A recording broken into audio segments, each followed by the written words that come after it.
এই যে ভূমিকম্প হলো আপনার গান বাজনা বাজানোর কারণে, মুহাম্মদ সাল্লাল্লাহু আলাইহি ওয়াসাল্লাম কি মিথ্যা কথা বলে? কারা কারা হাত তোলেন তো যে মুহাম্মদ সাল্লাল্লাহু আলাইহি ওয়াসাল্লাম জানে না, মুহাম্মদ সাল্লাল্লাহু আলাইহি ওয়াসাল্লাম জানে না, এরকম কারা কারা স্বীকার করে? আল্লাহ নবী বলেছে, যখন বাদ্যযন্ত্র বেড়ে যাবে, গায়িকারা সম্মুখে এসে নাচবে, তুমি অপেক্ষা করো, পাহাড়গুলো কেঁপে উঠবে, পৃথিবীটা নড়ে উঠবে। জালজালা ইযা জুলজিলাতিল আরদু জিলজালাহা, যখন পৃথিবী প্রবল কম্পনে প্রকম্পিত হবে। ওয়া খরাজাতিল আরদু আসকালাহা, যখন এই মাটি তার ভিতরে যা আছে একদম লাথি মেরে বের করে দেবে, লাশ হোক আর যাই হোক, মাটি বলবে যে বের হো, বের হো আমার থেকে, বের হো, আমি তোর আর কাউকে রাখবো না।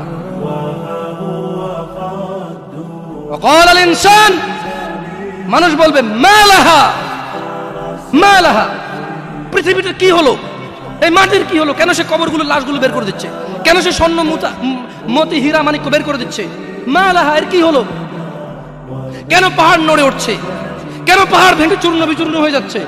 মানুষ বলবে মালাহা, পৃথিবীর কি হলো, বিআন্না রাব্বাকা আওহালাহা, পৃথিবী এটা করবে, বিআন্না রাব্বাক, কারণ তোমার প্রতিপালক আওহালাহা, পৃথিবীকে আদেশ করেছে।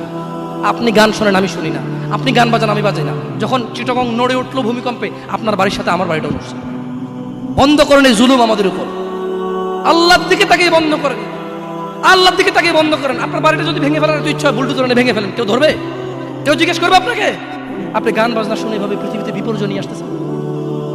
ইত্তাকিল্লাহ হাক্কা তুকাতিহ, আল্লাহকে ভয় করেন যেভাবে